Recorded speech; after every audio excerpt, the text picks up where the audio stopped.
Sedangkan kalau ditaruh di pasar saham, bisa saja fluktuasi kan ketika kita butuh dananya, tiba-tiba, wah gitu nilainya rugi. Mhm. Maka itu reksadana saham lebih baik jangka panjang. Jangka panjang itu berbeda-beda untuk setiap orang, ya. Kalau Iya. boleh dibilang kalau di negara luar nih ya, karena setiap negara kan beda-beda, setiap masyarakat budaya berbeda-beda. Jangka panjang itu biasanya 5 tahun, 10 tahun. Cuman yang saya pahami ketika saya pertama kali kembali ke Indonesia dulu ya, menurut orang Indonesia jangka panjang itu 1 bulan. Itu bikin saya geleng-geleng kepala. 1 bulan jangka panjang ya. Nah, kita harus belajar teman-teman, nggak bisa begitu. Memang jangka panjang harus jangka panjang. Jadi Ya. pakailah itu untuk kebutuhan kita, misalkan untuk menabung mau beli rumah, mau Nah. menikah, mau punya anak ya, anak sekolah, atau misalkan mau pensiun. Nah, itu cocok Mhm. sekali di reksadana saham. Kenapa? Karena walaupun di hari-harinya itu naik turun ya, volatile, tapi secara garis lurus 10 tahun, 5 tahun itu pasti naik. Kecuali salah masuk investasi reksadana yang dikelola oleh manajer investasi kurang baik. Oke, itu bisa kejadian. Tapi kalau pada umumnya kalau misalkan benar kerjainnya itu pasti naik jangka panjang.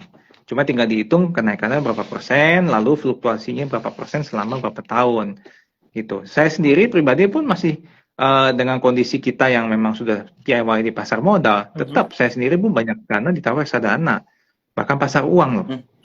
Karena kita Oke. nggak boleh taruh semua uang di satu tempat dengan alasan memaksimalkan potensi return ya. Mhm. Kita harus melihat potensi resikonya juga.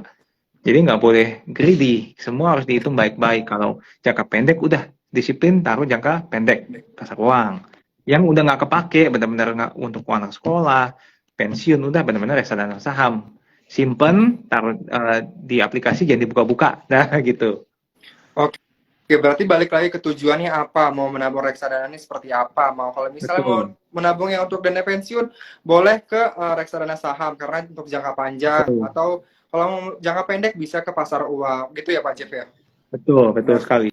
Benar. Oke, oke. Tapi Pak Jeff kalau misalnya sendiri nih pengennya tuh yang dana pensiun, terus untuk pendidikan anak, terus juga beli rumah dan segala macam, berarti itu dimasukinnya ke reksadana saham ya Pak Jeff ya. Biar walaupun itu Betul. resikonya tinggi, tapi returnnya juga tinggi ya Pak Jeff ya.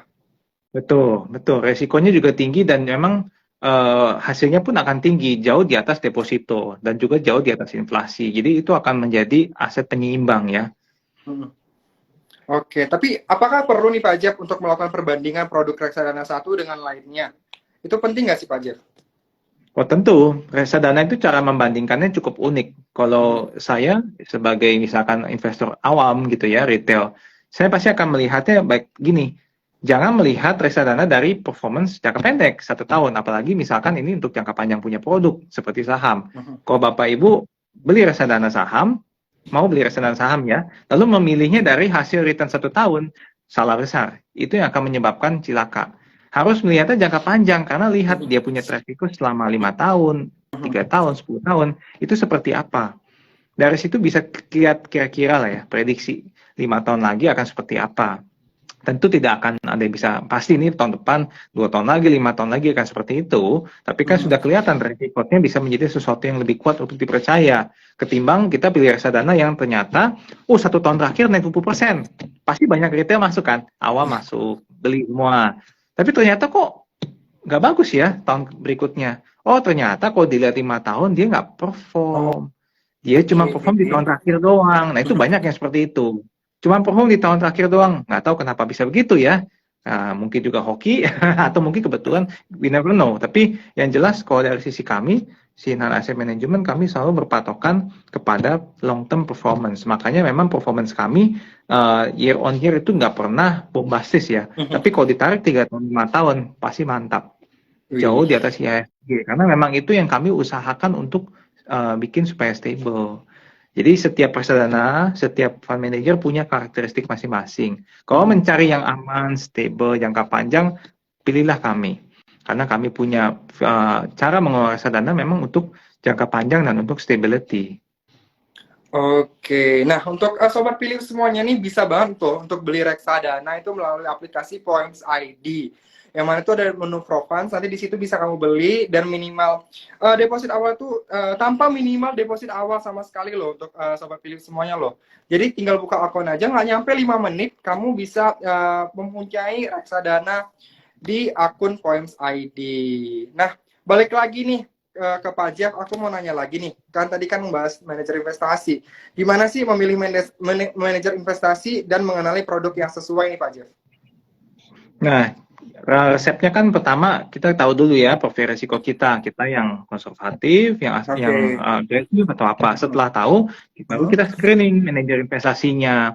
Manajer investasi lihat dari performance, misalkan kita tipenya misalkan menghindari resiko. Berarti yang kita cari adalah kan reksadana pasar uang ya. Nah, barulah kita lihat reksadana pasar uangnya dari manajer investasi mana yang setahun ini terakhir paling tinggi. Atau selama 3 tahun paling tinggi, kelihatan dari situ kan, nah pilihlah yang di situ.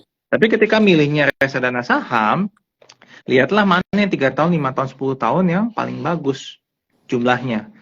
Lihatnya misalkan dari sejak peluncuran, bahkan ya SI, since inception, itu lihat berapa persen, berapa ratus persen, nanti tinggal dibagi jumlah waktunya berapa lama. Kurang lebih kan dapat per tahun, kurang lebih misalkan berapa persen. Nah itulah menjadi patokan. Jadi tidak melulu di aplikasi langsung di sort, di rank mana yang 1 tahun terakhir paling tinggi. Itu angkanya akan sangat bias. Kenapa? Karena angka 1 tahun itu adalah angka yang dihitung dari tanggal hari ini mundur 1 tahun ke belakang. Artinya angkanya berbeda-beda setiap hari. Benar. Ya kan, setiap fund manager dan setiap asetnya akan berbeda-beda setiap hari. Hari ini mungkin ranking si A, besok ranking si B.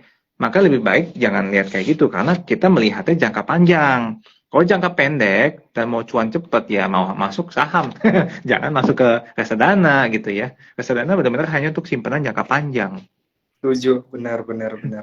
Memang reksadana itu untuk simpanan jangka panjang. Kalau misalnya mau nabung, seperti tadi Bapak Jeff bilang, kalau mau nabung mau beli rumah atau mau nabung dana pensiun atau apapun itu yang mau berjangka panjang, tapi tetap relatif resikonya rendah ya, memilih ya reksadana jadi pilihan yang tepat. Oke, aku mau nanya lagi nih Pak Jeff, bagaimana strategi melihat track record reksadana pilihan nih Pak? Ya itu tadi, lihatnya jangka panjang ya, lihat per tahunnya berapa fluktuasinya kan. Ketika Bapak Ibu lihat di internet maupun di Yahoo Finance kah, di mana itu bisa kelihatan ya chartnya seperti apa. Bandingkan saja misalkan beberapa aset manajemen, produk-produknya selama 3 tahun, chartnya seperti ini. Bapak Ibu kira-kira bisa menerima yang mana? Fluktuasinya gitu kan, yang lihat seperti ini takut nggak, atau yang seperti ini oke-oke aja. Nah pilihlah yang paling cocok karena baik lagi reksadana diperuntukkan untuk memang jangka panjang. Jadi ketika reksadana diperlakukan seperti saham, baru cuan 1%, 2% ditarik, sangat tidak maksimal. Which is saya melihat kejadian seperti itu loh banyak di anak-anak sekarang ya. 1-2% diambil, 1-2% diambil, katanya takut ntar naik lagi, turun lagi, padahal habis itu naik. Nggak akan pernah bisa timing the market. Jadi memang ketika sudah masuk, ya udah percayakanlah pada fund manager, review selama 6 bulan setahun. Jangan lihatnya per bulan ya, apalagi per hari lihatnya. Nggak bisa. Itu hanya saham yang bisa digituin ya. Oke, itu perlu di note untuk Sobat Philip. Jadi itu nggak mesti setiap hari untuk dicek di reksadana ya ininya. Jadi 6 bulan atau setahun ya Pak Jeff ya? Iya, kalau saya pribadi reviewnya 6 bulan lalu setahun. Kalau 6 bulan belum perform, biarin aja, kita liatin. Setahun masih belum perform, mungkin kita lihat, kayaknya udah boleh nih kalau diganti, masa setahun nggak perform sama sekali, nah begitu. Tapi lihat juga peers comparison ya. Kalau misalkan kita lihat reksadana saham, setahun kok merah ya, berarti ini jelek. Tentu lihat yang lain. Kalau semuanya merah, ya artinya apa? Ya memang industrinya sedang begitu ya. Benar. Marketnya sedang merah, ya mau gimana? Mau pindah ke manapun sama aja. Jadi lihat, walaupun merah, lihat relatif lebih kecil kah penurunannya atau memang lebih dalam. Itu dia. Oke, tapi gimana sih Pak Jeff? Gimana sih biar mentalnya itu kayak walaupun turun nih tetap ya udah keep aja gitu. Itu gimana tipsnya kalau dari Pak Jeff sendiri, ada nggak? Tipsnya yang paling bagus adalah seperti ini. Yang pertama, selalu gunakan uang dingin ya. Artinya uang yang memang dipakai untuk jangka panjang dan bukan untuk kehidupan sehari-hari. Itu yang pertama. Jadi ketika sampai nilainya turun nggak akan jantungan karena memang itu uang simpenan, anggap kayak deposito jangka panjang sekali. Yang kedua, harus dipahami bahwa setiap aset, ya, investasi apapun itu, kalau memang belum direalisasikan, artinya belum dieksekusi jual kah, atau beli kah, atau tutup posisi kah, ya, itu masih namanya floating loss on paper atau floating profit on paper. Jadi belum bisa dianggap ini sebagai sesuatu kerugian atau keuntungan. Ya, jadi jangan karena ucapan itu kan sangat penting. Kita melihat misalkan harga saham, kok jadi harga saham ya? Harga reksadana A, misalkan harganya 1.000, besok harganya turun 998. Nah itu pasti orang pada bilang, oh saya rugi 2%. Kata-kata yang sebaiknya diucapkan adalah, wah saya sedang floating rugi. Karena belum dieksekusi, masih di situ.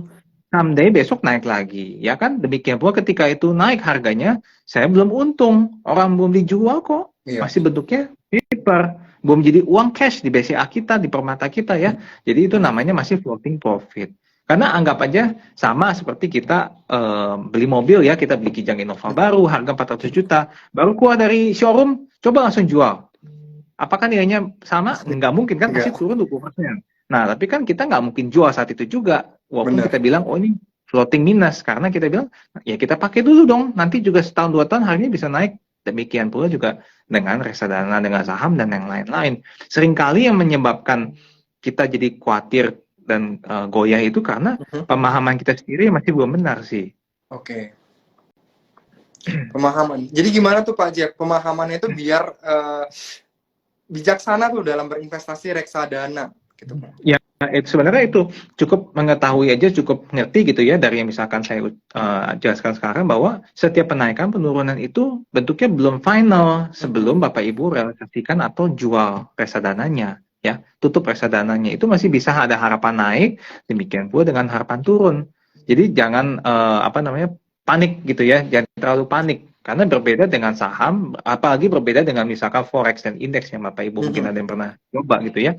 Itu sangat sama sekali berbeda. Kalau misalkan forex dan indeks ketika Bapak Ibu minus dan ditahan posisi, kalau nggak dipasang stop loss bisa hilang langsung margin call. Tapi kalau di saham ataupun di reksadana, ya kalaupun minus ya dimin saja. Nanti juga akan suatu hari balik ketika marketnya rebound gitu ya. Jadi nggak usah terlalu takut. Apalagi kalau memang dibelinya sesuai dengan profil risiko, akan lebih tenang gitu. Bahkan sampai ada satu artis yang bikin iklan gede ya, kalau sempatnya di atas tol Jakarta ke Tangerang, ditulis di situ investor reksadana tidurnya lebih tenang. Kenapa? Karena memang benar. Tidak langsung lihat market, yang kedua percayakan, yang ketiga fluktuatifnya juga cenderung lebih soft dibandingkan saham atau yang lain. Tidurnya lebih tenang, karena memang sebaiknya ngapain dipikirin, karena ini untuk jangka panjang gitu loh. Ya kan? Apa bedanya dengan kita taruh deposito di bank, tapi banknya tiba-tiba nanti punya potensi default atau banknya mau bangkrut, pasti dak-dikduk juga kan. Nah, tapi kan kita nggak akan pikirin itu, karena kan kita lihat, oh masih berjalan kok. Ya, demikian pula dengan kita berinvestasi di market ya, di reksadana yang ada sahamnya. Kenapa harus jantungan? Selama kita masih lihat BCA masih ada di sekitar kita, BRI, Unilever masih ada kan, nggak mungkin bangkrut. Nggak mungkin nilai sahamnya jadi nol kan. Jadi ketakutannya seringkali berlebihan. Tapi itu wajar. Makanya kita harus terus mengedukasi masyarakat ya, supaya ngerti gitu. Iya, setuju banget sih. Jadi jangan panik dulu. Misalnya turun nih, jangan panik langsung jual tuh jangan. Jadi keep dulu ya Pak Jeff ya. Karena balik lagi ke tujuannya kayak gimana. Apakah tujuannya jangka panjang? Kalau mau dana pensiun ya pasti jangan dijual lagi gitu ya Pak Jeff ya. Betul. Karena itu kejadian yang paling nyata dan paling recent adalah ketika COVID kan. Ketika COVID bulan Maret 2020, harga saham turunnya gila-gilaan. Iya. Siapa yang buang? Retail.